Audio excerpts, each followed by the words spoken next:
This week on the podcast, we've written songs about 1994's Serial Mom. And a little spoiler, I thought this movie was great. Nice. I stole that from my dad. Nice. Did you follow your nose? Yes. It's just another cereal thing.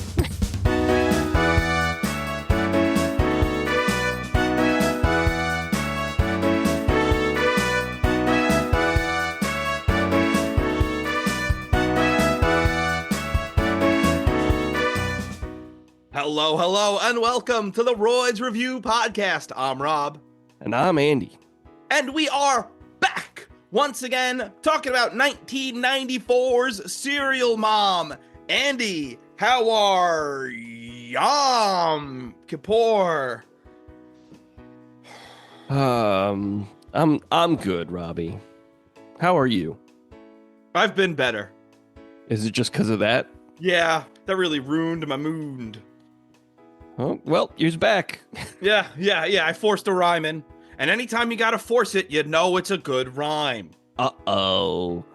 What? I said rhyme! That's okay. It's okay. I just thought you were going somewhere else.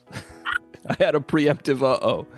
I had it locked and loaded. Yeah, a lot of things are pre with Andy.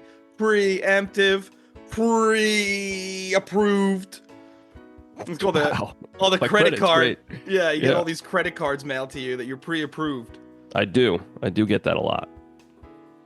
Prehistoric, because he's an old fuck. You're older than me, Robbie. Andy, had you seen Serial Mom before? I had not. I didn't even know this existed. Me neither. We did this on a suggestion from a comedian friend of mine, and that's why we are covering it. I had never heard of it, and when I first put it on the list, I wrote it Serial, as in Cereal. Oh, they're great. Yeah. I get it now. But I was wrong. It was Serial, as in Serial. And even before I saw the movie, I then thought it was about a woman who just kept becoming a mom. That's good. I did. I really did. I was like, what, does she like keep adopting kids or something? I don't get what the... Okay.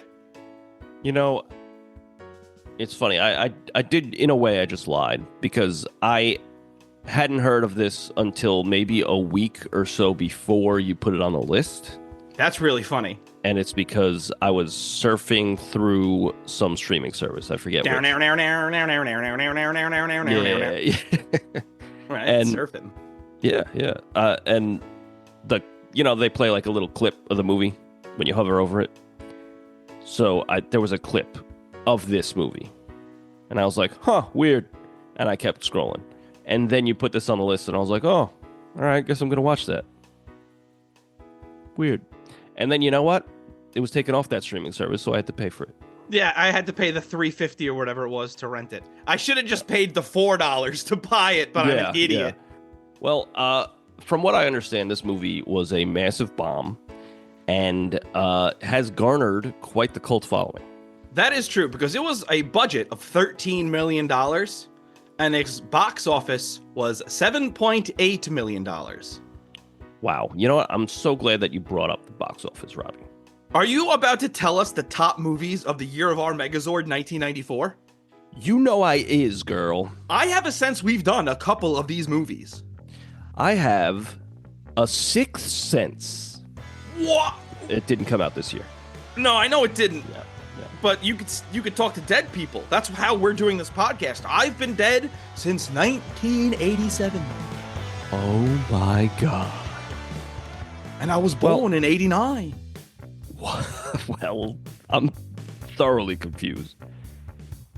Well, I'm going to start at number 122. Okay, you're going to have to tell me right now. Why would you start there? I need to know. Call me Tom Petty, because I need to know. Rob is an irate, high rate.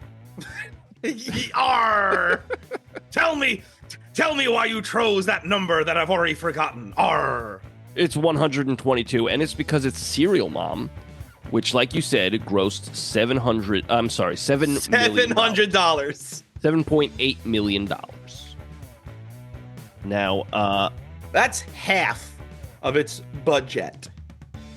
Yes, it is. That's half of its little bird, the budgie. Nice. I'm gonna scroll up. No, you're just gonna list every movie from there on, and I'm gonna see how many jokes I can make. Rapid fire. I refuse. Robbie. 121. Okay, let me scroll back down. Hoop Dreams. Hoop Dreams. My dream is to. You know what? Yeah, go. Yeah, you can go to like number 15. I think I got one. Okay. I think I got one. More like Poop Dreams. Very good. Oh shit! All right, we're back on 120. 120. All right, 120. Here we go. The Chase. The Chase. More like The Follow. Oh shit! All right. Number 119. Blank Man. Blank Man. More like the President of the United States of America. Because his mind is blank. Oh, because he's how you say, old and senile. Old and senile. There you go. He's being replaced by and another old and senile guy. That's pretty cool. Future's looking bright. All right, I'm gonna scroll up. I gotta wear shades. A little Tim Buck 3 for everybody. Nice. Tim Buck 3 on the Royds Review podcast with My Future So Bright. You don't know that song? Maybe, but What's just the way that you just became a radio DJ was funny to me. I'm gonna just mention number 9 is The Mask, previous episode. The Mask, more like The Flask. That's all right. I'm not gonna do that for the last few movies. Number 4, The Santa Claus, previous episode. Check it out. Number 2, Forrest Gump, previous episode. Check it out. Forrest Lump. I found a lump on my testicle. Forrest Hump. I am a camel. Lump and Hump are pretty similar. No, but in one lump, like it's because he has a lump on his testicle, but in Forrest Hump, he's just a camel. Okay. I don't have to drink water for a very long time. My Forrest Gump is very often just an Al Gore impersonation. Yeah, the same guy. Yeah, exactly. Yeah. We all know An Inconvenient Truth was just a Forrest Gump sequel. Yeah. He like stumbled his way into learning about global warming. And then I lost the presidency on a technicality. To a man dumber than me. Well, number 1 is Lion King. Just probably a future episode. Check it out. The Lion King, more like the Tiger Queen. Very good. The Lion King, speaking of presidents, you know what I'm saying? The Lion King. You know That's right, because anyone who doesn't trust the president is a sheep for some reason. I don't know where I was going with that. Yeah, Let's move on. Do lions eat sheep? I don't think they're... Andy, I'm sure they would. I think, yeah, they would, for sure, if prompted. Yeah. Wait, are there sheets? Are there sheep in Africa? There probably are, some sort of sheep. Probably somewhere. They probably eat goat. I feel like a goat is definitely... Like, there's African goats that are just, like, roaming around. I'm the goat. Yeah, because you eat pretty much anything. Fat bitch. I'm a goat because I'm always chewing on hair, baby boy. Oh, boy. Let's talk. Take that how you want to. Let's talk about Serial Mom before everybody stops listening. Let's do it. Did your version of Serial Mom run 2 Universal logos at the beginning? I don't remember. Mine did, and I was like, I feel like there was another movie that this happened with. I don't remember which, but for some reason it ran 2 Universal logos at the beginning. What streaming service did you use? I paid for it on Amazon Prime. I paid for it on Apple TV. Wow. We've bowed down to our corporate overlords. That's what we have to do. That's how you are a true American, bowing down to corporate overlords. Ain't that America? This movie opens up with this movie is a true story thing, which is not true, by the way. Yes. So the quick story. I'll time it and go. Well, what constitutes quick? And I don't understand. John Waters, or is it Jonathan Waters? Right? It's John Waters. Yeah, John Waters. Famous for his satire, right? I swear to God, Alexis and I, Alexis being my wife, we were in a. I think everybody knows at this point. You didn't need to clarify. Alexis is your wife, just in case this is their first episode for whatever reason. But I'm sorry. We were in a small town in, I think, Jersey. I'll try that in a small town. Maybe not Jersey. I don't know. It was a small town, but I know he's from Maryland. He is. All his movies take place in Maryland, including this one.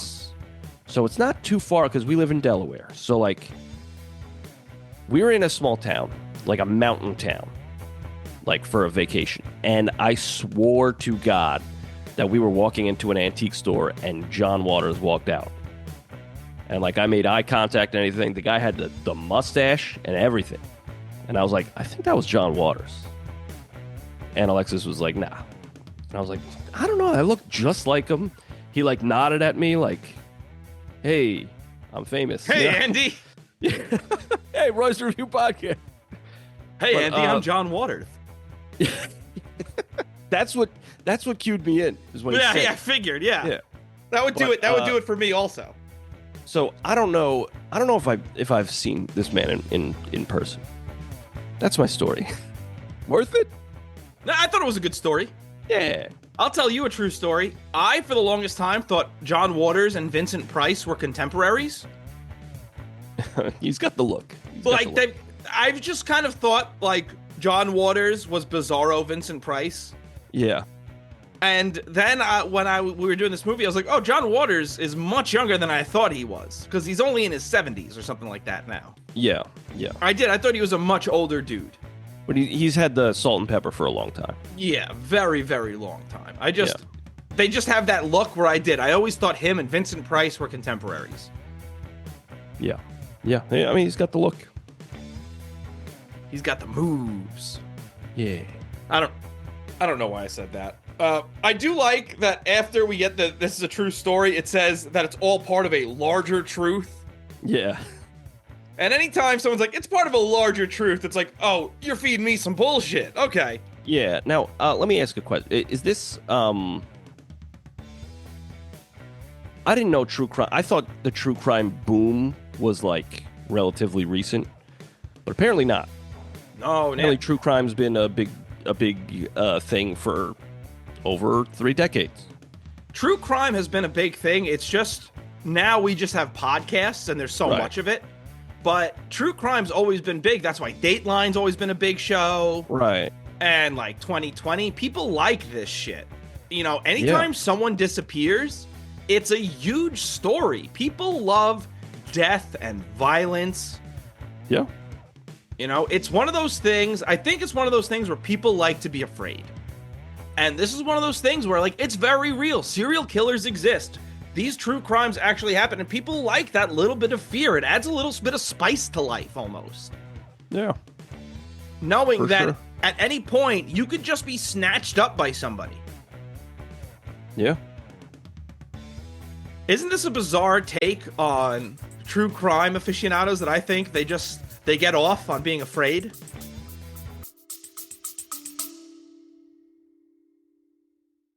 Real quick, thank you so much for listening. If you want to send us some feedback, send us an email at roydsreview@gmail.com. That's ROYDSREVUE@gmail.com. You could also find our music on Spotify, iTunes, wherever you get your music, by searching The Royds. That's ROYDS. We have 2 albums and a Christmas song. Hope you like it.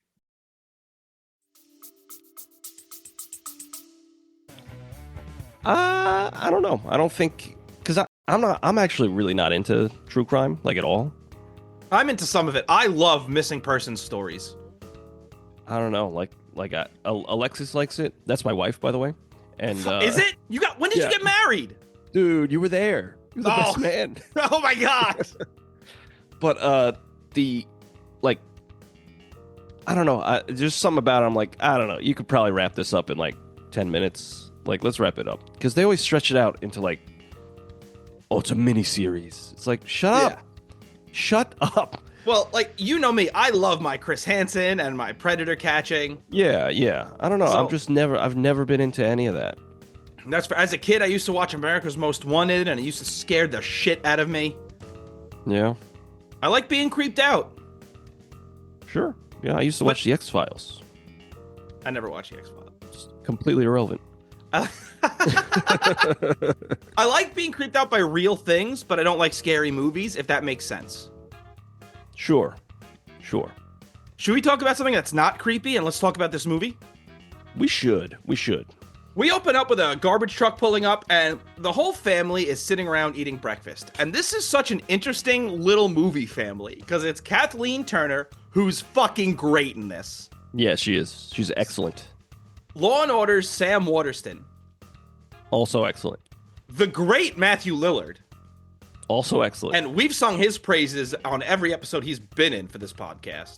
You know what? At first I was like, this acting is fucked. And then I was like, wait, it's fucked on purpose. Yes, it absolutely is. And then the shocker to me, Ricki Lake as the daughter. Yeah. And this is pre-Ricki Lake show, Ricki Lake. Did you ever watch the Ricki Lake show? No. I did as a kid. I used to watch that. It was your typical daytime Maury Povich type of shit. Oh, really? Yeah. Interesting. Yeah. Kathleen Turner is swatting at a fly as Sam Waterston and the kids lament that a murderer didn't get the death penalty. And I really laughed hard at this line by Kathleen Turner where she's focused on the fly and she goes, "We all have our bad days." Yeah. And everybody's like, what? She kills this fly. This fly explodes. Yeah. There is so much blood when she flattens this fly. It's like, questions. How does a fly bleed that much? Another quick story to take us off the rails. Uh-oh. Once more. In a tech class in high school. It's pronounced tech. Okay, in a tech CH. class. Yeah. In high school. Robbie. The tech teacher, not the cool one. There was this new guy who kind of sucked. And I had a yardstick, and there was a fly runner, like, flying around. And he was like, I was like trying to kill it. And he was like, yo, if you get that, I'll buy you a Hungry Man Hero from the deli. I was like, fucking bad. And thwap. The fly disappeared. So I was like, I think I got it. And he was like, no evidence. And then I turned the yardstick around, and that shit was flat, dead on the back of the yardstick. I was like, boom, right there. He was like, nah. What do you mean, nah? He owes me a Hungry Man. To this day. To this very day. Yo, should we go break his fucking knees? Yeah. Let's go break his fucking... Robbie. Where's Andy's Hungry Man? Yeah. He's like, who's Andy? Been fucking like 15 years. Two detectives show up at the door, and Ricki Lake immediately makes love eyes at one of the detectives. Yeah, I like how that's kind of a runner throughout the movie. Like, ladies just love this one detective for some reason. Yeah. Turner tells one of the detectives not to chew gum in the house, just like she had told Ricki Lake earlier. And this is one of her rules where it's like, don't chew gum in my fucking house. Yeah. And I like that we open this movie and we already see this lady is insane. The way she kills that fly, how adamant she is. Not even the detective is allowed to chew gum in her house. Yeah. But, like, also the family is very, they got a whole, like, especially the dad, got a whole, like, Leave It to Beaver thing going. Yes, and I think it's perfect. It is. It's great. They then hand her a note that just says, "I'll get you, pussy face," and cut out letters from magazines. I was fucking losing it. I like the, Matthew Lillard is trying to see it, and they're like, this letter's for adults. Like, that is an adult. Look at him. I know. Well, 30. I think he's the older brother of Ricki Lake, and they established that Ricki Lake is in her 20s. Okay, but he's going to high school. Was he in high school? Because he was just working at that video shop. Yeah, because remember, she goes to the school. And you're right, he because he says gets your picked up son by needs his therapy. buddy. Yes, you're right. You're absolutely right. While they're trying to talk to Kathleen Turner, she turns around, and this should have told everyone she was insane, because she just starts talking to the birds in French. She goes, oui, oui, Yeah. oui. And everyone's like, okay, cool, lady. Yeah. And then Lillard's friends come to pick him up from school, and one of them is just looking at porn. It's like 7 o'clock in the morning, and he's just flipping through a nudie mag. Yeah, this dude's horny as a toad. You're gonna get warts, brother. Yeah, a horny toad. You understand? One of them hands Ricki Lake a Pee Wee Herman doll to sell at the flea market, and they're like, he did some weird stuff. Brother, you have no idea. Mm. The hunk that Ricki Lake is crushing on comes to pick her up, and they all go away. And then Kathleen Turner, at 9:37 in the morning, which I really love in this movie, the timestamps to show you, like, this is all in a very short amount of time. She calls a number and goes, isn't this 4251 Pussy Way? Yeah. Yeah, that's good. And then a 1212, fuck you. Yeah. She's just getting joy out of torturing this poor woman for no reason. No, just for the thrill of it, you know? Also, just to backtrack a little bit, when the cops or the detectives show up, I thought it was a very funny and, like, almost clever way of expositing, like, or introducing characters. Like, because she was just introducing everybody to these policemen. She's like, that's my son, that's my daughter, this is my husband. And then, like, the friends show up and like, oh, that's my son's friend, what's his name? And his girlfriend, what's her name? And then, like, across the street, oh, that's my neighbor, what's her name? And, like, that's clever and very fitting for this movie, because it's like, it's just very good. This is good. This is good stuff. Like you said, you compared it to Leave It to Beaver, and that's absolutely what this is supposed to be. She's just supposed to be on the outside, this very friendly, welcoming person. So she's going to introduce them to everybody. Yeah. And like you said, it gets away all the exposition. Now we know who all the players are in this. Right. Killing two birds with one bird. All right. Yeah. Kathleen Turner's neighbor comes over looking for her. And this woman is clearly just as insane as Turner, because she's just letting herself into the house. Yeah, you know who that is? No. That's Mrs. Puff. Is it really? Yeah. Whatever happened to Mr. Puff? Click. She doesn't like to talk about it.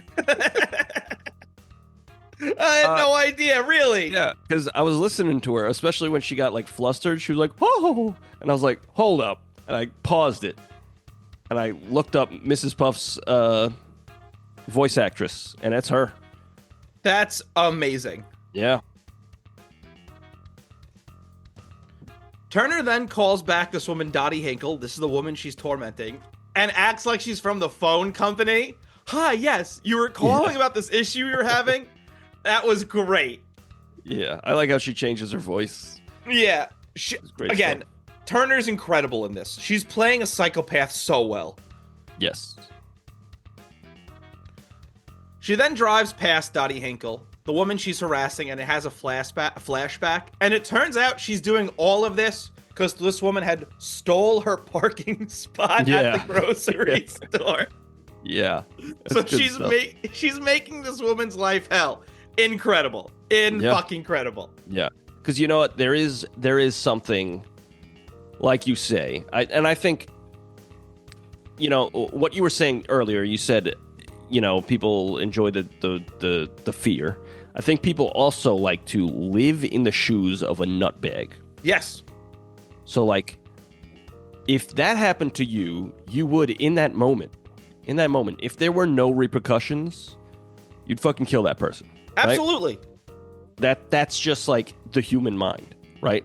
And, like, if you give it maybe 5 minutes, you'd be like, nah, that's too much. But, like, it's just living in that moment. It's like, yeah, I can kill a man right now. I think there's a large percentage of the population who, in those moments, think to themselves, on the wrong day, I would have killed that person. Yes. On the wrong day, that person would have been dead. And I'm not saying that's healthy. I'm not saying that should be normalized. No. But, like, there is a large percentage of the population who you cut them off on the wrong day, and that's the last thing you've ever done. Yeah. Yeah. That's why, you know, I try to be cordial on the road, you know. You don't know who you're fucking with. Oh, yeah. No, I don't cut people off. No. I've known people who used to, like, follow others for, like, beeping at them or cutting them off. It's like, what's the point? We have places to go. Yeah. Yeah. I think it was like a, I forget his name, Steve Byrne bit, where he's like if somebody cuts you off and like you both get out of the car like, yo, you all right? Yeah, I'm all right. All right, I'm gonna beat the shit out of you. It's like, it's off. What are you thinking? What's going on here? Well, you never know when someone just has a gun. Exactly. Because I'm also gonna be honest, if you angrily approach someone else's car and they shoot you, I can't be that angry at them. Right. Because they don't know if you have a gun. Exactly. And I try to.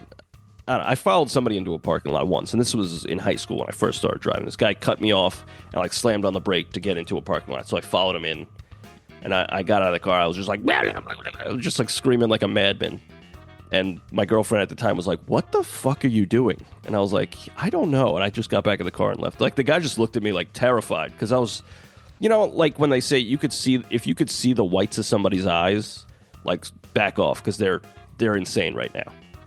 I guess you could see the whites of my eyes in them. And like you know me, I'm not that guy. You're not that guy, pal. You're not that guy. I'm not that bro, homie. I'm not like that at all. I don't know. I don't follow people. Even when I was younger, like, I don't know. I will use my words, but I ain't gonna follow someone. Yeah, like you and R and a jerk. Well, so she follows that. I mean, the lady took her parking spot, and now she's terrorizing her. Yeah. Again, very relatable, but clearly showing how insane this woman is. And again, it's speaking to the larger truth. Right.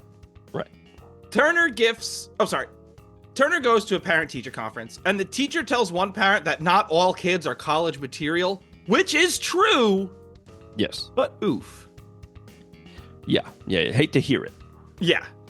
Turner gives the teacher with a fruitcake, and the teacher is worried because their son, Matthew Lillard, has an obsession with horror films and just holds up a picture he drew of Dracula that just says Blood Feast.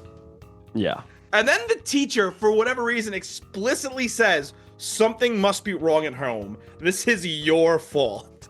Yes. And it's funny because he's like, your son, like, she's like, oh, are his grades good? And he's like, they're perfect. But he likes horror movies, so he's a freak. So it's exactly. Like, all right, man.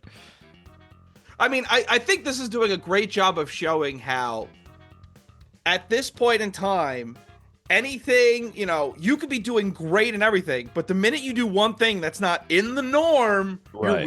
You're weird. Yeah. Oh, you have great grades? Yeah, that's great. But you like horror films? Again, maybe the teacher has a point. Hey, don't draw Dracula on your test. Yeah. You know, but that's a lesser issue than the teacher's making it out to be of there's clearly a serious problem at home. You failed as a mother. Right. And like, because we know this is John Waters, like he makes over the top satire, right? Often graphic. And Hollywood kind of cast him out for that. So I think, you know, he's saying something here. Absolutely. You know? Turner then mows the teacher down with her car and then backs over him for good measure. Incredible. Yeah. And this girl is smoking, watches, and runs away horrified, which is exactly what I would have done. You wouldn't have cranked Hog? No. Dead man? No, that's weird.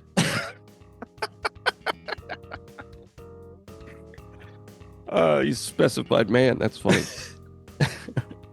Lillard and friends are watching Blood Feast, and one of his friends just goes, "Put on some pussy." Dude, you are obsessed with porn. Yeah. Because this is the same friend who just carries around his titty mag at all times. Yeah. Speaking of cranking hog, this dude's hog must be cranked to high hell. It's raw. Ugh. There's no skin on it. It's just urethra. Oh my god. Oh my goodness gracious. I'm gonna boil my eyes. Even though I didn't see it, I could picture it. I'm gonna boil my fucking brain. Oh no. I mean, it's much more normal to watch horror or gore with your friends than just walk in and be like, "Put on some porn." Yeah. Like, yeah. listen, I get it. When I was a kid in like middle school, I had friends who'd put on porn. But if there were girls there, you're not putting on porn, dude. Yeah. I actually never No, have seen porn in my life. That's not true. I had friends in like middle school and shit. They'd be like, "Yo, watch this," and they'd put on and be like, "Oh, I'm learning about sex. This is the right way to learn about sex." Well, I hope you and your friends like eternal hellfire, Robbie. I will, because I prefer the heat. Okay. It's a dry heat though, Robbie. That's fine. So it's good. Yeah, I don't. That's what What's they the say. problem? Yeah, shut up. Everybody who says that, shut up. I'm still sweating my tits off. No, you wouldn't. Not in a dry heat. You ever been to Arizona? No, I haven't. It's a dry heat. You're still sweating your tits off. A dry heat to dry heave. You gotta have a heat stroke, and you don't have enough liquid in you. And you're dying. Yeah, and you're just dry heaving until you're dead in the desert sand. Yeah. I fell into a cactus. Did you? Yeah.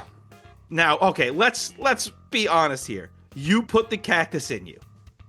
Oh hell yeah, brother. Yeah. It was a happy accident, brother. You didn't Let me fall. tell you. You didn't fall into a cactus. You sat on a cactus. Yeah. I shoved a cactus in my ass. Yeah, that's what I figured. The mom Turner goes and sits with Lillard to talk with him, but instead she just makes him rewatch the scene he was watching, and she's like, "Yeah," and he's like, Yeah. "What the fuck?" Yeah, it's good. I like how, like, for some reason, she's just now, like, acting on this insanity. Like, nobody's noticed it before. Like, is this a new development? I think this was gradually building up. That's why I think this movie starts with her hell-bent on killing this fly, and you could tell she almost gets this gratification out of it. Yeah. And I think it's just ramping up from there. And these are clearly feelings that have been boiling under the surface Okay. and are just now really coming up. That's why she was so hell-bent on the fly. That's why she was making those prank phone calls. Like, this is how she was getting off in a way. Right. This is how she was Yeah. relieving her stress, is by Right. being a weirdo. But now it's just taking that step. You know, it's like when they say serial killers killed cats as kids, this is how she moved her way up. Right. And they do say, like, once they take that step, then it becomes obsessive and whatnot. And that's what happens here. So, wow. Yeah. Like, it's one thing to kill a fly. It's another thing to get pleasure out of it. Yeah. The neighbor comes over. They all watch the news about the teacher getting killed. This is great because they're all offended by the news. Not what happened to the teacher, but by the only girl who was a witness. And like, "Oh, she's on drugs. She smokes marijuana. She can't be a good witness." Yep. And I agree. Yeah. Yeah. Again, turning the mirror on society. Society, huh? It's a C, a hard C. She has a book about birds. Turner, that's she. Turner has a book about birds. But inside the book is actually a book of serial killers. And she's just like stroking the picture of Charles Manson. Yeah, so that's something that plays into what you were just saying. There's something building up because she didn't just get that. She's been making this for a while now. Yeah. And then she's like, "I want to have sex." And the minute Waterston touches her, she starts letting out these loud fucking moans, almost like she wants the kids to hear it. Yeah, I mean, you know what it is? She's all, sexed up because she killed a man earlier. I get it. So you get it, huh? I totally get it. I thought that was hilarious, though. I think if you took a life, you'd come and you'd get home and want to have sex. I don't know. I've never take a life, make a life. That's how it works. That's the system. Take a life, make a life. Yeah. I don't know. I thought it was very funny that she's to the touch. She's like, yeah. Even the dad is like, chill. Yeah, and even the kids right away are like, what the fuck? Yeah. But these kids need to put on headphones or something because they walk out of their rooms and look down the hallway. It's like, nah, dude. You put on headphones, you blast the TV, you do something. Yeah. You don't look for the noise. Yeah. But then Waterston and Turner are apparently fucking on a trampoline. Yeah, that shit is hilarious. Just bouncing up and down. That shit is great. Incredible. Yeah, it's good stuff. Waterston gets called in by a patient the next morning, and this pisses off Turner. The detectives come to the house to investigate her, and Lake immediately is making love eyes at the detective again. I think this is the scene when I clicked watch trailer that played, where it's the detectives coming to the house to talk to Turner. Okay. Mine was when they first see the news, the one we just passed. Oh, okay. Yeah. It's always weird when they don't have an actual trailer. Yeah, I agree. I'm egregious. Lillard's friend jokingly says Turner is the killer, and she gives him a look. It's like, that dude's fucked. Because she keeps mentioning to the cops, he doesn't wear his seatbelt. Yeah. The cops notice the letter P missing from the magazine cover, while this dude continues to sign his own death warrant, and he really is. Everything he says, it's like, dude, shut up. Shut up. Yeah. Turner gives the garbage men some booze, and then she turns into Captain Planet for a moment, because she's like, I'm going to kill her for not recycling. My neighbor is not recycling. She deserves to die. And one of the garbage men is like, yeah, she does deserve to die. Yeah. It's just like, fucking A right. Yeah. I love this process of her making all these friends, and it all pays off later. Yeah. Because at first you're going, why the fuck is she just being nice to the garbage men? I'm not saying being mean to garbage men, but all of a sudden she's just chilling with the garbage men, and then later on it's like, oh, it pays off. I like that. Yeah. Planting seeds, bro. There. Yeah. Sowing the seeds of love. Okay. Tears for fears. Oh, I don't. Yeah. At her neighbor's house, Turner reveals herself to Dottie. This is great. When she goes, is that a pussy willow? He goes, say that again. Is that a pussy willow? Yeah. And she's like, it's good stuff. And then she breaks the Fabergé egg and goes, Dottie! Yeah. That's crazy. That's fucking nuts. And Mrs. Puff is like, get out. Yeah. She's like, Good at stuff. least admit to it. Yeah. Incredible. We're at the flea market because Turner takes her neighbor to go buy a new Fabergé egg. Turner sees the guy who stood up Lake. The neighbor doesn't get the Fabergé egg she wants, so she rips a guy off for $3. She just switches. It's like, okay, lady.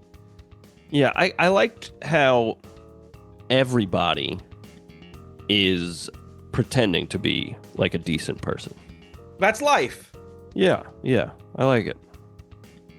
I like how Mrs. Puff's kind of a dog.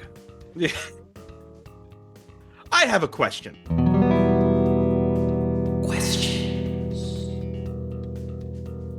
Why would this girl, who's a teenager or maybe early 20s, why would she want a Fabergé egg? That's a good question. Here's my question. Why would anybody want a Fabergé egg? The fuck do you do with that? It just looks nice. Does it? No, I don't think so. But people, listen. You can get some that have really nice diamonds and rubies and shit in them. Yeah, but that's gonna scratch your butt on the way in. Andy, it's the egg for your foot, not What? your butt. The pet egg. I'm confused. You've never seen the pet egg? It's that thing that scrapes your bunions off or some shit. Oh, okay. Yeah. Yeah, you got a butt thing, I got a feet thing. It's all right. It's all we're Yeah, talking we're just two weirdos talking about movies and writing songs. about. Turner follows the dude into the bathroom and stabs him with the poker thing that her neighbor bought, and it like rips out one of his organs. That's great, and she's like trying to wiggle it off. Yeah, that's good stuff.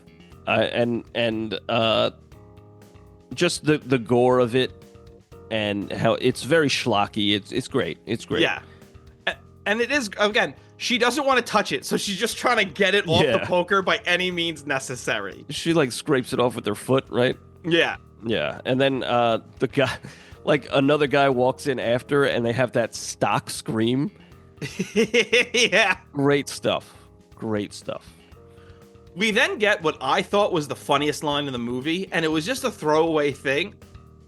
But these people are buying something at a flea market, and it's two like young-ish people, and they're buying like a record or something, and they go, "Don Knotts, he's the coolest." Yeah. Yeah, why? It's just because it's just supposed to be kishy and silly. This is great. Love this. Yeah. All the people see the dead guy's body, including Ricki Lake, who freaks out. Turner then says to Lake, "You got your wish, dear." No. And that's where Lake is like, "My mom killed that guy?" The fuck? Also, here's a question. Yeah. Questions. Are there only 2 detectives in all of Baltimore? I guess so. Okay. Well, you know what? In detective work, they're probably working homicide, and this is the case they've been assigned to. Sure. Okay. Just like people disappearing and dying all over Baltimore. Well, you know, there are different divisions in the police. And like when you're a detective, you get assigned to like homicide or narcotics. Oh, there's long division. Mm-hmm. Yep. Short division. Short division. That's all I know. Fractions. I know. Yeah. Fractions are technically division. Yeah, they are division. Yeah. Very good. Decimals? The neighbor realizes her poker is covered in blood. And Waterston starts to find all his wife's psycho stuff. Yeah, and Mrs. Puff is like, I saw on her foot there was gore. And she goes, "Oh, SpongeBob, why?" For it? Yeah. At work, Lillard is watching a horror film with his friends. Sick job. Lake comes in and is like, "Our mom is a fucking killer." And he's like, "Shut up. Shut the fuck up." No. When the family's eating dinner and Waterston is leading the family in grace, he's so funny as he stares at Kathleen Turner. Like seeing how she reacts to like the saying of grace and being an honest person. Yes. And like getting it that was great. Yeah. Yeah. It was a good movie. Oh, yeah. Yeah, I really liked this. I had a great fucking time. The neighbor and Dottie tell the police about Turner. She leaves and just leaves a note on the chalkboard going to the store. And the family thinks that she's going to kill Lillard's friend Scotty. And we get some great misdirection here. Yeah. Because Turner drives to the guy who made Waterston come into Work's house. And they're eating like unhealthy food and shit. Yeah. Like, because he's a dentist. And she's like, "Well, what the fuck? You make my husband come into work." So I was like, "Oh, they're gone." Yeah. Yeah. It's good stuff. But Scotty, the damage he's doing to his hog is irreparable. Either that or he has the largest hog of all time and he physically needs to be moving that much. Yeah. But this dude is going to town on himself. Just kind of like the sex scene earlier. It's just like really exaggerated. Yeah, which is and fun. Very funny. Very funny. Yes. We also get some boobies.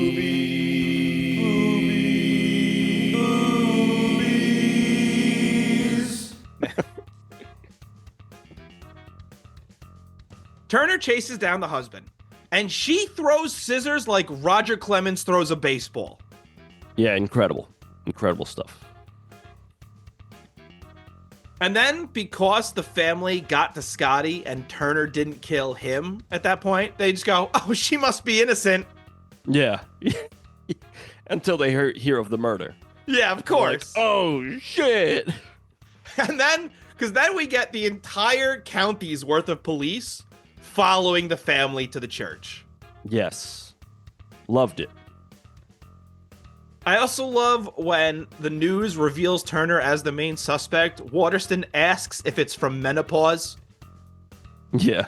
It's like, okay, dude, you're next. Yeah. Yeah.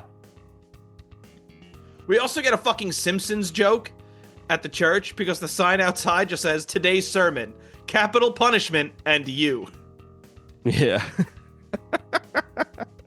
Incredible. It's also great with the whole family. They're talking so calmly as the police is following them because they're going to arrest the mother who is a serial killer. Yeah. Yeah. I really like the dad's reactions to all this, because even when the cops are like, yo, she's talking to like Ted Bundy and shit, and like there's recordings of it and all this shit, and he's just like, oh, yes. Shit, I think my wife is a serial killer. Because they play the recording at one point. Yeah, yeah, and he's just like, well, I still love her, you know? Yeah. I also love that the recording is clearly just John Waters doing Ted Bundy. Yeah. You're like, there was no impersonation done. That is just John Waters. Yeah, it's great stuff. Great stuff. As the cops walk in, everyone's praying. Oh, the priest's sermon is wild because it's just a priest advocating for the death penalty. Yes. Yes. That's what Christ would have wanted, brother. Yeah, well, there's the satire. It's like, you know, everybody's like, oh my God, that's horrible that person would kill people. Let's kill him. Yeah. It's like, okay, you don't see? All right. As the cops walk in and everyone's praying, Turner sneezes on a baby to cause a distraction. Incredible. Lillard and his friend help Turner escape, and they all tell her that she needs an agent because they're super hyped that she's a serial killer. Yeah. And this kind of starts this new twist in Act 3 where she's also becoming a celebrity. Yes. Yes. It's Kind of like a which is superhero serial killer type deal. Yeah. A fun little twist. Because, again, it talks about how, especially in America, we have this fascination with serial killers. Yeah, and we immortalize them. Yeah. Like, they're like household names, like Ted Bundy and shit We know like that. their names, but none of the names of their victims. Exactly. This movie's saying something.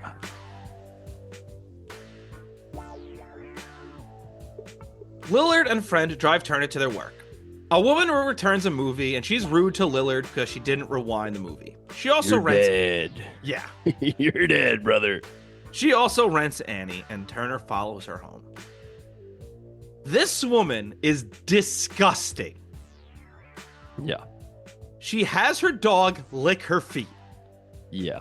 She's like, all right, Rex, whatever the fuck the dog's name is, lick mommy's dogs. I'm like, I'm out on this one, brother. Yeah. She also she has a full cooked roast. Yeah. That she cuts to make a sandwich. That's fine. That's a fine idea. But just leaves it out? Yeah, What are you doing? No, that's insane. Why do you have a fully cooked roast in your... did you just have company and nobody showed up? What's going on here? I'll be honest, someone probably saw her see that weird thing she does with her dog and her feet? Yeah, I ain't going there for let's get fucking Wendy's. We're out. Yeah. Meanwhile, Lillard and his friend are watching Turner and the woman. And instead of Turner killing her with a knife, she beats her to death with a turkey leg and yells, rewind. She picks up the knife and then she's like, nah, she puts it back and then picks up the fucking rack of lamb or whatever, leg of lamb. It was also fucking brilliant because then she feeds it to the dog. Yeah. That's brilliant. Yeah, it's great stuff. And all the while, Tomorrow from Annie is playing. Yeah. Great stuff. I also really loved the reaction of Lillard's friend when she goes, it's not like the movies. It's real. Yeah. Incredible. Yeah. And he's next.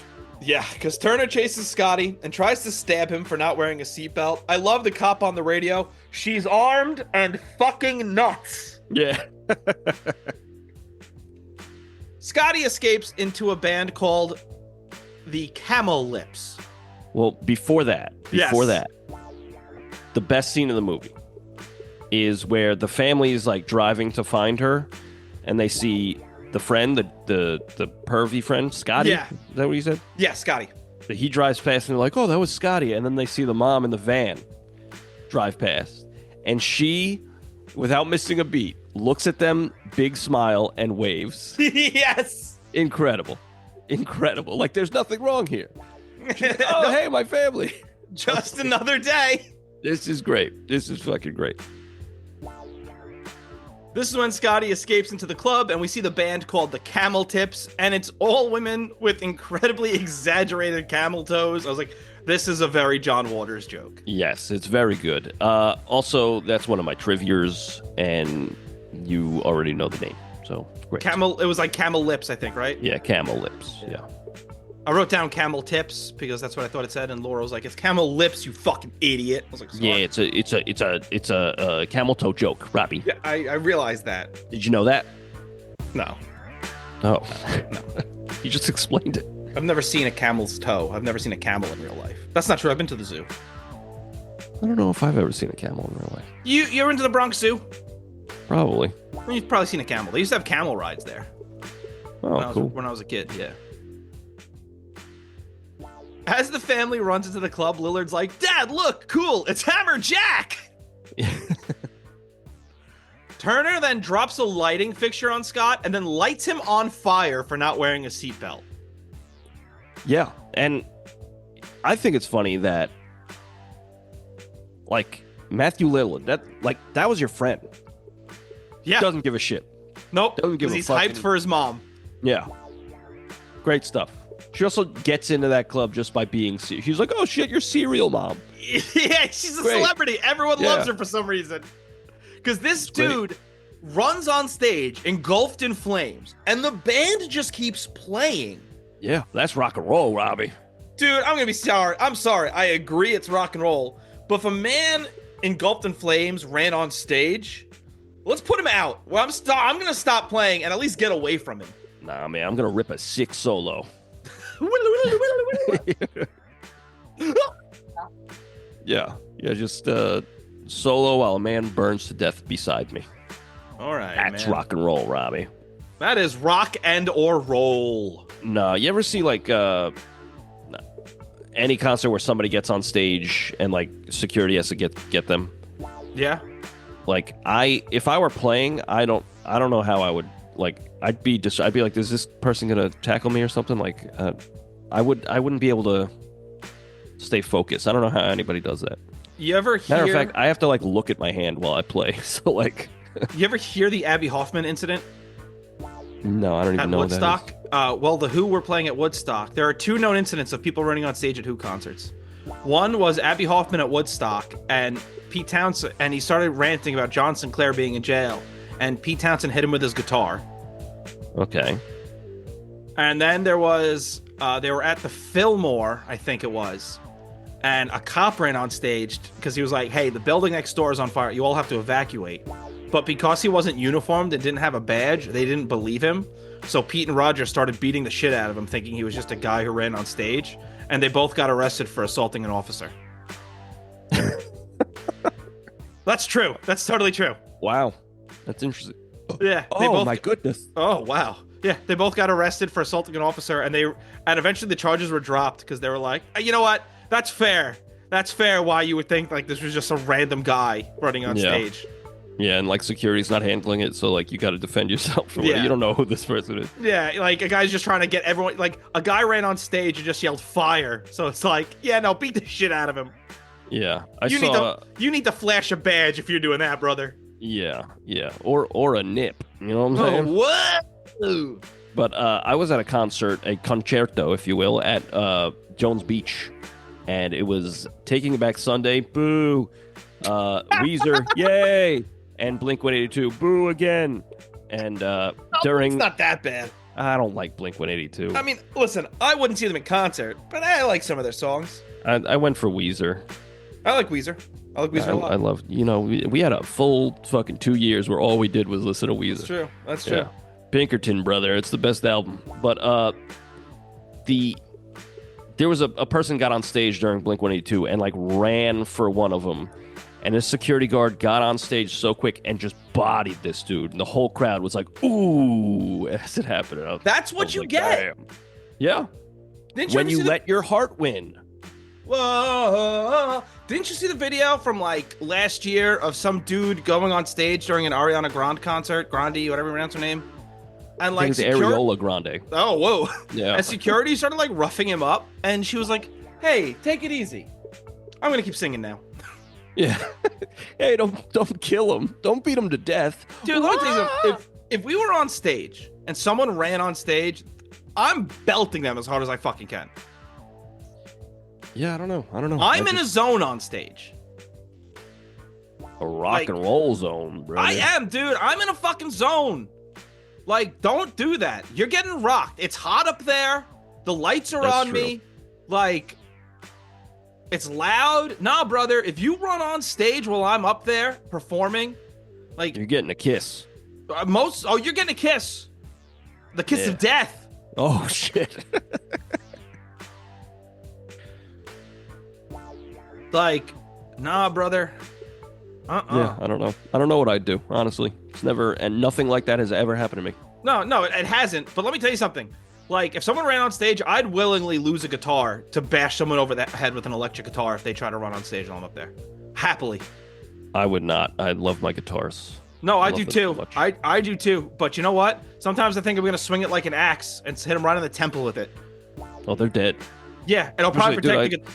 This fucking PVT60, it's solid wood. It's the heaviest guitar I have. You're dead. Dude, let me tell you something. Hit with that.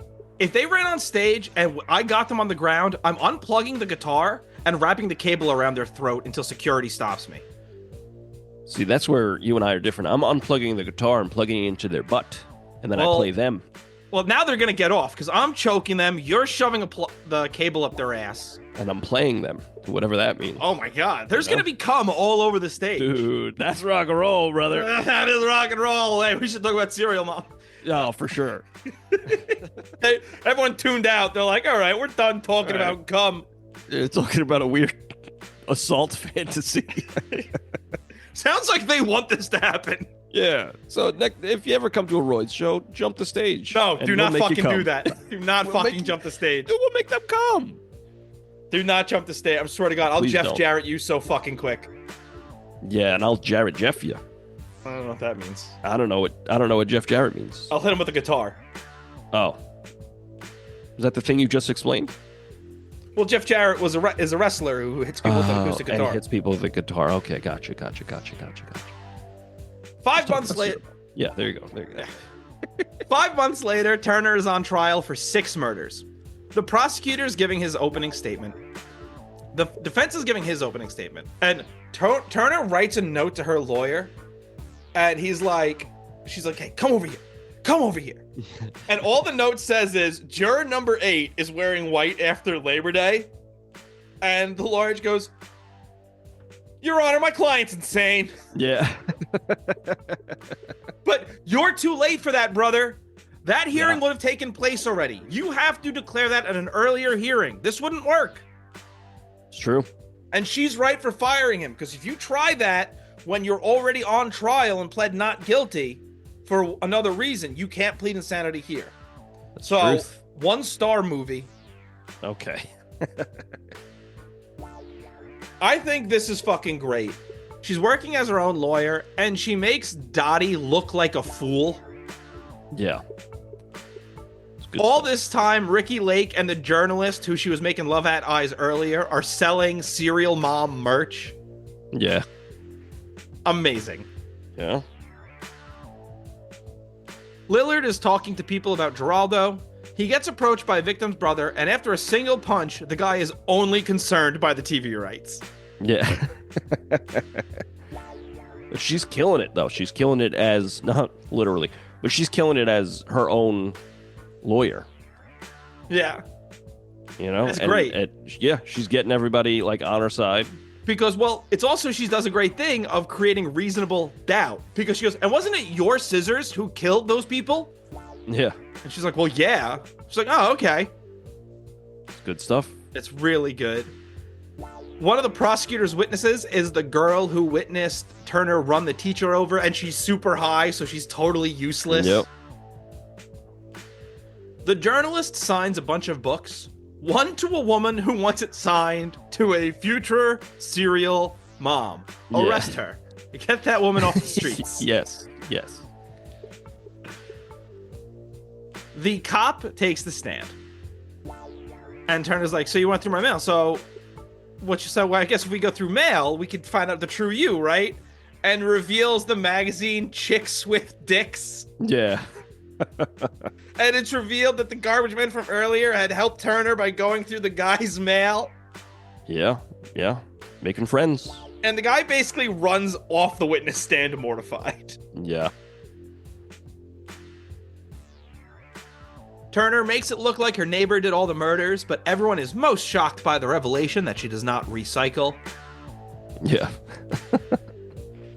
The other cop shows a picture of the dude's charred body to the judge and the jury. Meanwhile, this is something we hadn't talked about yet, but they are making a TV movie where Suzanne Summers will be starring as the serial mom. That's right. Yeah. And at this point, Suzanne Summers walks into the courtroom and everyone is absolutely enamored. Yeah. Then we get the dude who he was writing on bathroom walls earlier. He was at the glory hole earlier, which we didn't talk about. Yeah, that's true. Yeah. And Turner distracts this guy by opening and closing her legs until he comes. Yep. This dude comes all over the witness stand. Yeah. He does. Then the prosecution rests, and Turner just shows the prosecution hasn't proven anything. The defense rests too, and everyone in the courtroom goes absolutely insane. Yeah. And I mean the joke of, you know, like this woman is clearly guilty, but like, you know, she gets acquitted and immediately murders. That's hilarious. It's so good because the prosecution compares it to notorious serial killers. Suzanne Summers says Turner's innocent. Right? And then right after she's found not guilty, she follows juror number 8. She goes, "You're wearing white after Labor Day." She follows Patty Hearst. She's like, "Fashion's different now." And she goes, "No," and just beats the shit out of her with a phone. Yeah. The family's totally scared of Turner because they're like, "Oh, great, honey." Yeah. Like they know she did it. When she's going to get the picture with Suzanne Summers, and she goes, "Suzanne Summers, this is my best side." Yeah. She's like, "Oh, fuck, she did it, brother." Yeah. And then immediately somebody's like, "There's a dead person in the bathroom," and she's just like, "Uh-oh," and then the credits roll. Ba-da-ba-ba-da-ba. Yeah, incredible stuff. I also really love that during the closing statements, Lake and the journalist are just making out in the courtroom. Yes, that's good stuff. Really fun movie. The credits roll. Yeah, this was not what I was expecting when I put it on. As soon as I saw John Waters, though, that's where I was like, oh, okay. Yeah, once I saw this was a John Waters movie, I was like, oh, we're in for a good time here. Yeah. We're in for a good time. Should we go to Letterboxd? I think we should. I think overall, the 90s are a great time for movies because we get a lot of stuff like this made where it's kind of weird. Yeah. They kind of saying something, you know. I put on along the lines of Bottle Rocket, which we did, which I thought was an excellent movie. Yeah. Where it's this kind of like lesser known 90s masterpiece. And it really is. This movie is exactly what it wants to be. I think it's a ton of fun. And I kind of want to give it 4 stars. I think it's a really fun movie, a really solid viewing. I agree with this rating. Because, like you said, it's saying something, but it's also funny. And it's brief. It doesn't overstay its welcome. No. It escalates appropriately. Yeah, I think it's good. I think it's good and great.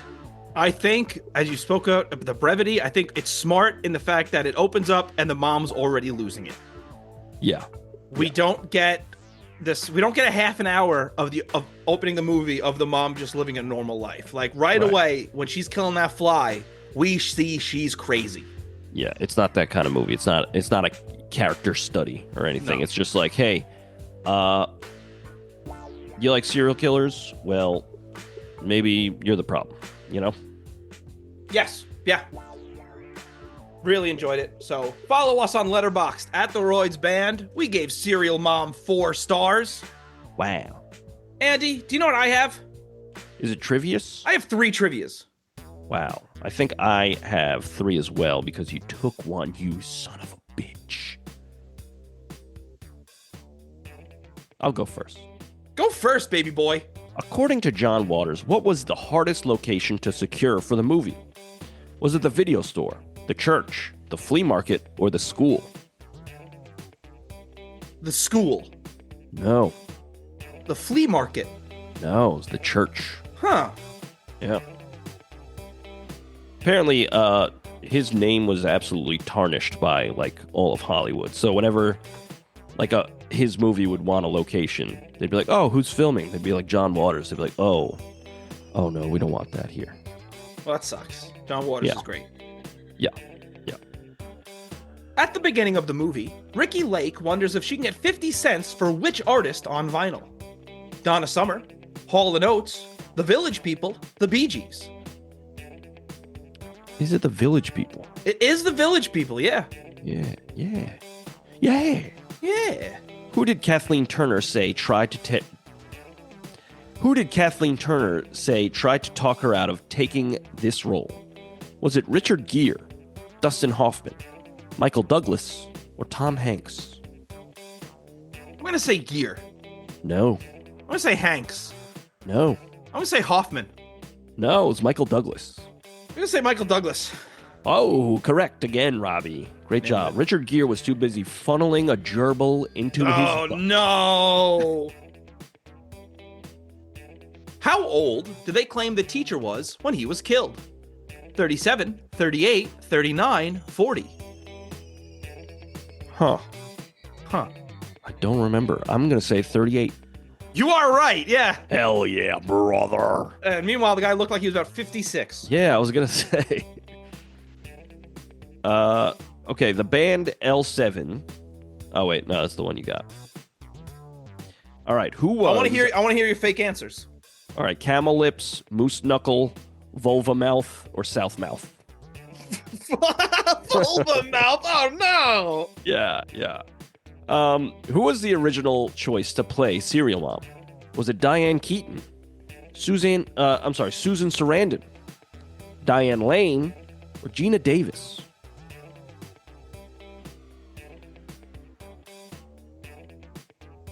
Keaton. No. Davis. No. Just tell me. Susan Sarandon. I'm 0 for 3. And Susan Sarandon was down to do it, but her price was too high. That makes sense. Yeah. When we see Scotty watching porn before everyone breaks into his room, the name of one of the porn actresses flashes on the television. What is the name of this porn actress? Chesty Morgan, Chesty LaRue, Busty St. Clair, Margaret Snatcher. What was the first one? Chesty Morgan. Let me go Chesty Morgan. It is Chesty Morgan. Yeah. Chesty LaRue and Busty St. Clair are from The Simpsons. Yeah, Chesty LaRue is, I think, Seinfeld as well. And Margaret Snatcher, I just thought was a funny name for a porn star. Yeah, that's a very good name. Well, Andy, do you know what I did? No. I wrote a song. Oh, shit, me too. I also have a pick to flip. Flip that shit, Robbie. Yo, Andy, call this shit in the air. Tails, brother. How does it feel to lose? It's heads. Damn it. What kind of song you got, brother boy? I wrote a song that I've never written before. That's good. It's like punk. All right. But kind of walks the line between punk and like thrash metal because I don't really. Walk the line. Yeah, it's very similar to that. Yeah. That's weird. All right, I'll go first. Okay. My song is a rock and roller. Rock and roll. It's called Mom's Rules because this whole movie is about following the serial Mom's rules. Of course. So my song is called Mom's Rules, and it goes like this.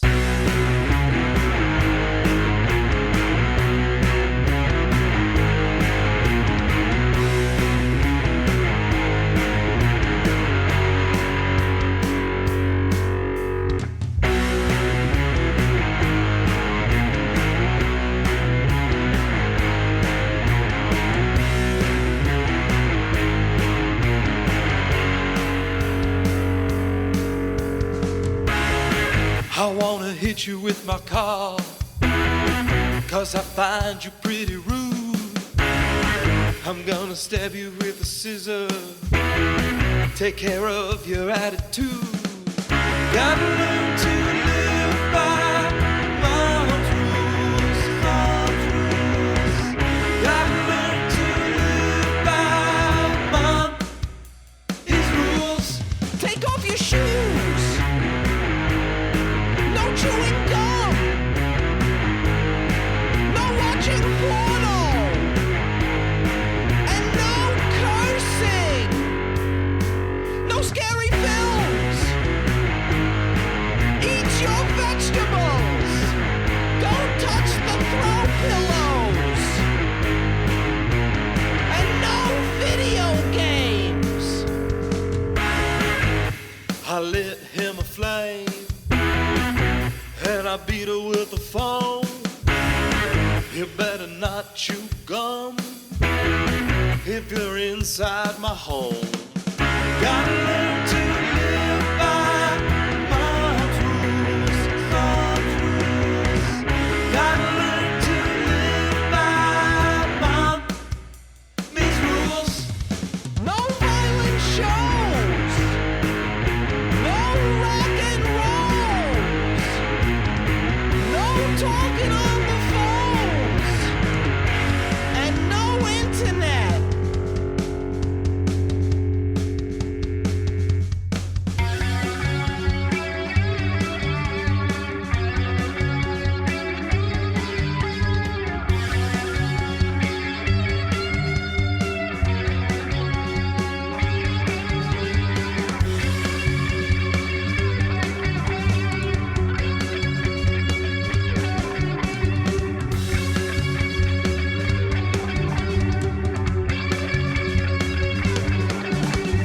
Don't feed on the table. Don't walk on the grass. Tuck in your shirt. Oh, tattoos? There goes the neighborhood. Don't sleep past 9. Take your hat off when you come in the house. Oh, geez, get your feet off the table. And no chewing gum. Maybe I'll tie you to the train tracks, or maybe hang you from the fan. Maybe I'll cut out your insides and keep your blood in a can. Gotta learn to live by mom's rules, mom's rules. Gotta learn to live by mommy's rules.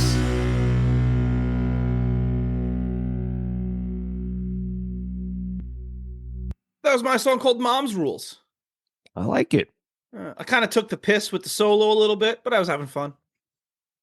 Took a piss. Yeah, like, we just did the same thing for 4 straight bars, but, you know. Oh, rock and roll. I like the instrumentation, like the rhythm in the solo. Like you went like up a half step or something. Yeah, I went Very up to, interesting. most of the song was in B, and then I moved it, I think, to F sharp. Whoa! Yeah. Wow! Whoa! Yeah. Yeah, that's pretty cool. Thanks. Yeah. Yeah, I like it. I like the beefiness. I like the Thank you. poppiness as well. Like beefy and poppy at the same time. It's cool. Yeah. I thought it was, I was having a good time. That's Very Long Island mom. Yeah, that was what I was going for. Yeah. That's what I was Yeah. going for. And that, yeah, that's really it. I had a good time recording that. A little rock and roller. Oh, Nice. Andy, do me a favor. Tell me all about your song. all right. My song is called Serial Mom, and it's about the movie Serial Mom. It's about Captain Crunch's mom. Yeah, and Crunchitize me, Captain. oh boy, I lost my train of thought because I got so flustered, brother. I understand. Call me Colonel Flustered. That's But, very good. Thank you. I got a bunch of guitar pedals, right? I got this one. It's like a distortion, like a crunchy overdrive preamp, right? A crunch bar. I said, you know what? You know what I'm going to do? I'm going to plug my fucking bass into that. And so I got a real crunchy bass tone. And then it made me think punk rock. But then, because I'm not really a punk guy, I think it's more thrash metal than anything. Okay. But like, I don't really understand the huge difference. But anyway, I've been talking shit, like early, even like Blink-182, boo. But like, having not played that style, it's actually pretty hard. Didn't realize that. But just the speed and the relentlessness. Singing like some kind of punk. Yeah. The devil has hands and he uses them for holding. But yeah, it's called Serial Mom. I'm actually because it's so out of my comfort zone, I'm really proud of it. I like really enjoyed it. I enjoyed making it. I enjoy listening to it. Also, I think towards the end, I do some of the best drumming I've ever done.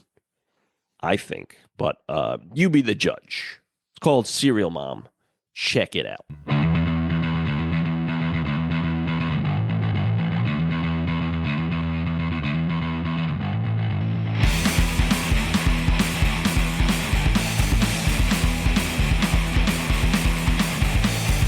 I think there's something wrong with mom. Dad follows in her way. Is it 'cause she's bored and lonely? No, I think that she's insane. I can't believe it's serial mom. You know she's become a sensation. I can't believe it's serial mom. You know she's sweeping the nation.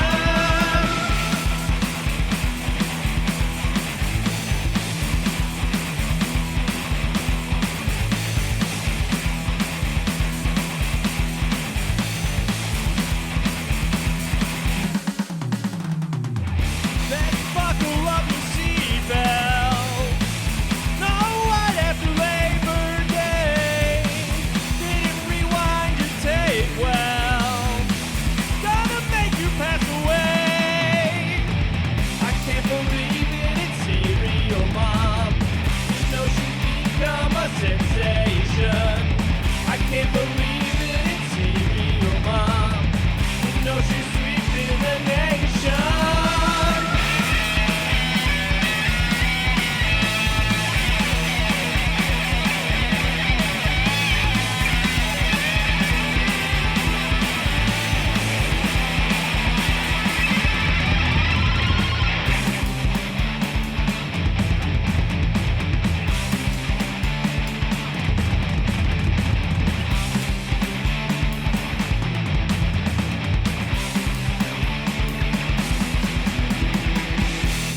That's my song called Serial Mom. I really like that. Rock and roll. Yeah, rock and roll, brother. The guitar solo was awesome. Oh, And thank you. The drums sound incredible. I've told you that before, but those drums sound really good. Thank you. I appreciate it. They fucking better. They cost me a bunch of fucking money. Mhm. Like I use this we were talking about it earlier. I use this really cheap Donner pedal I found on Amazon. I know it's sacrilegious, but it's like it was like $40 and it's an octave pedal and I had it on fifths for the solo, so it was like got that weird sound. So I was able to get a little bit of noise rock in there, you know what I'm saying? But yeah, beef Veroni, you know? Very good. Yeah. Yeah, I thoroughly enjoyed this movie. I didn't expect to. And I had a good time making the music. So did I. And, yeah. Robbie, what we got going on next week? That's a great question. Next week, we're going back into the realm of Studio Ghibli. And we're doing Princess Mononoke. Of course. This was, requested by a fan on Spotify. Absolutely. It was requested via Spotify comment. And if you want to request a movie, send us an email, leave a comment somewhere, send us a DM on Instagram. And yeah, we'd love to hear from you, and we'll definitely do it. We love feedback. So yes, absolutely. This was requested by somebody on Spotify comments. Princess Mononoke. Have you seen Princess Mononoke before? I have not. The only Studio Ghibli film I've seen is Spirited Away, which is previous episode. Check it out. And it's a beautiful movie. It is truly 5 stars, I believe. I also have not seen Princess Mononoke. I have seen 2 Studio Ghibli films, because after watching Spirited Away, I wanted to watch another one. And I've seen Howl's Moving Castle, which I thought was quite good. Did it move your castle? I mean, my castle is in the same place it's always been. You have a castle?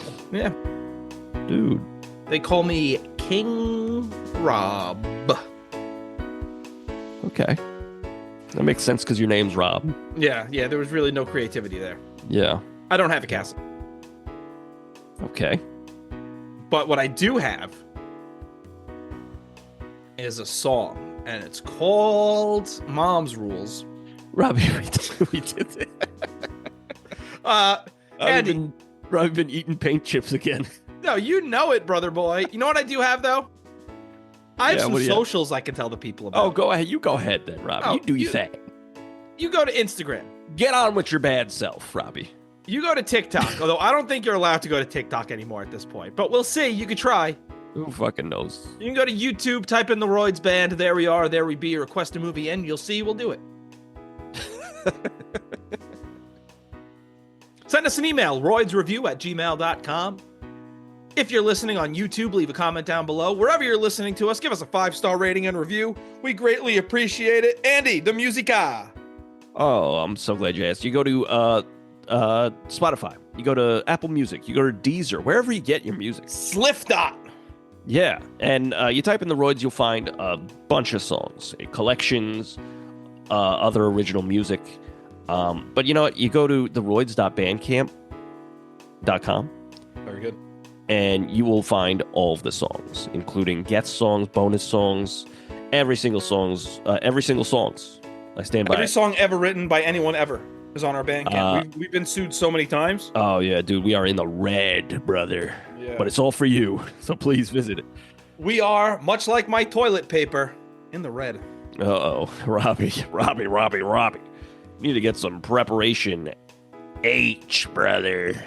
Brother, there's no skin in there. Never not done it. Dude.